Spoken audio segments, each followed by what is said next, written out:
Hello and welcome to today's lecture on our trial by media essay. We're going to talk today about outlines and our thesis worksheet, as well as some of the resources that are available for you on campus. Of course, I wish I could be in class with you today, but instead I get to stay home with projectile vomiting children, which is very exciting. So this video is to help you as we won't be meeting in class today. So if you take a look in our course shell, you go to the modules tab, project 2. We've got all kinds of helpful information here. What I want to call your attention to are the supporting materials and resources. We looked at the article, How Trial by Media Can Undermine the Courtroom. You've done that reading. If you need some other resources for this essay, you can use the article Media and Conviction Bias in Juvenile Cases. You can look at the Innocence Project, which is a charity kind of group that looks into convicted criminals and makes sure that they were in fact guilty, or if they're innocent, they bring their trials to light again. They find new evidence and they hopefully get wrongful convictions overturned. And they've got a really good record for that. So if you want to check them out, the Innocence Project's really, really interesting. Pre-trial publicity's limited effect on the right to a fair trial. If you're arguing that the Sixth Amendment was not violated, this might be a helpful article for you. And if you're arguing that the Sixth Amendment was violated, you could look at this trial by media discussion about the amendments as well. So lots of really good resources for you here to help you out.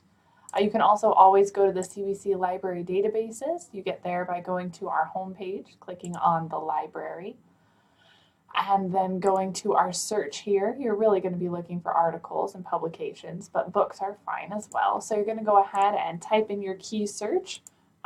If you're looking for the person's name you'd like to investigate, you can go ahead and click on that. You're going to want to click on the full text box, because otherwise you might get just a link that doesn't give you the entire article, which would be very sad. So you're going to go ahead and click search. It'll bring up this database and you'll see that we've got 251 examples, lots of stuff, just by typing the person's name in. If you wanted to look at the Sam Shepard case, perhaps, you type in the name up in that search bar and you've got all kinds of information. This is not the guy we wanted. So we need to go ahead and carefully look through and make sure that we're getting the sources that we want. So it's always important to use your critical thinking skills as you look into your case studies. So just for the sake of showing you how some of this works, if you type in the person's name, one of the great things about this database is that it gives you some suggestions. So instead of just looking at O.J. Simpson, it might suggest that you look at O.J. Simpson and the word trial or murder case or evidence, something like that. So if I'm interested in the O.J. Simpson murder case, I'll click search. And I've got almost 200 examples here. That's a ton. So the first thing we can do, you can just kind of scan through, see what's going to work for you here. We've got interesting word choice bias happening, just even right there. One of the things I would suggest that you do in order to help you kind of narrow in on the topic itself is to limit your dates of publication. So the O.J. Simpson case didn't happen in 2019. So if I want the articles from a more accurate time frame, I'm going to just tick this back a little bit and try and limit those articles that I'm getting. That'll help narrow my results. I also mostly want to look at news articles, so that's going to help. Magazines would be fine. I really am not interested in academic journals right now, mostly news and magazines. Some other helpful things, you can look at the subject. This gives you some subject terms. If I want to look particularly at murder or crime or domestic violence, they've got those suggestions for you there. You can always click on the Show More button, and it gives you a lot of really good examples. If you're feeling stuck and you're not sure how to use your search terms, that button's going to be real helpful for you. You can also narrow by publisher, publication, language, geography, all of that, but really subject, source type, and your dates are going to be the most helpful things to work with here. Then scroll through, see what you find.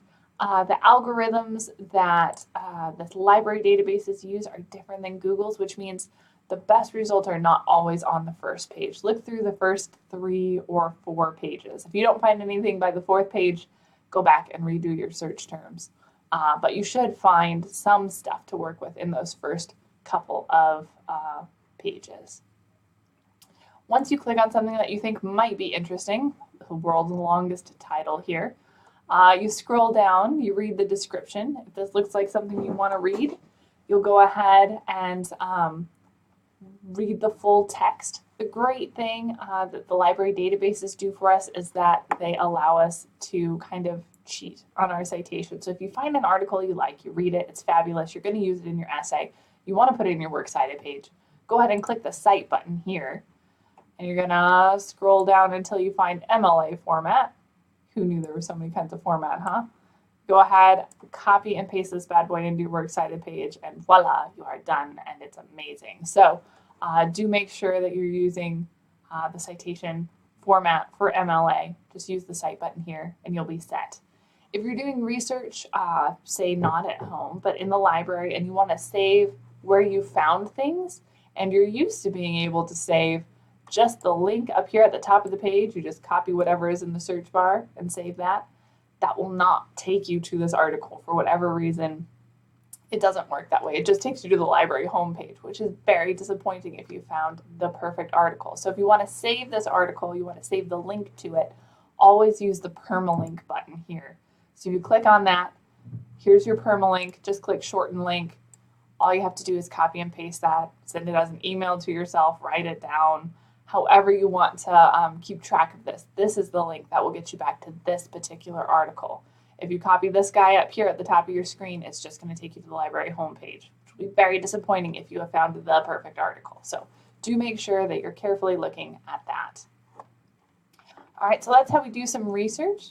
Once we've got the research we want to work with here, I want us to look at our outline and see how we can be very successful with this outline as well. So just like with our last essay, we've got an outline to guide us. Go ahead and download this from our Canvas shell. Use it to guide your writing. We start with our intro paragraph. We want a hook that engages our reader's attention. Once again, no rhetorical questions, no first or second person language. We want to keep the tone academic. So a startling quote or statistic, an arguable statement, something shocking, those kind of things make good hooks. Then we give some context. This is very short, 2 or 3 sentences that let us know a little bit about your court case. You're going to have a whole paragraph about the court case later, so just give us the details. Like if you had a DVD and you were reading what the movie was about, it's only a couple sentences on the back of the DVD case. That's the kind of stuff you want for your context in the intro paragraph. Just a couple sentences that hit the highlights. Then we're going to have a thesis statement. There's a thesis worksheet up on Canvas for you as well. The thesis should have the context, which is the name of the person and their alleged crime, how the media was involved, and whether or not the media impacted the case. Was the Sixth Amendment violated or was it not? That's what you're going to be arguing in this essay. Once we've got our intro paragraph and you've worked through your thesis worksheet, you're going to go ahead and move on to the contextualization paragraph. This is like the summary paragraph from Murder on the Orient Express. You're going to be summarizing the court case itself. So give background for the court case.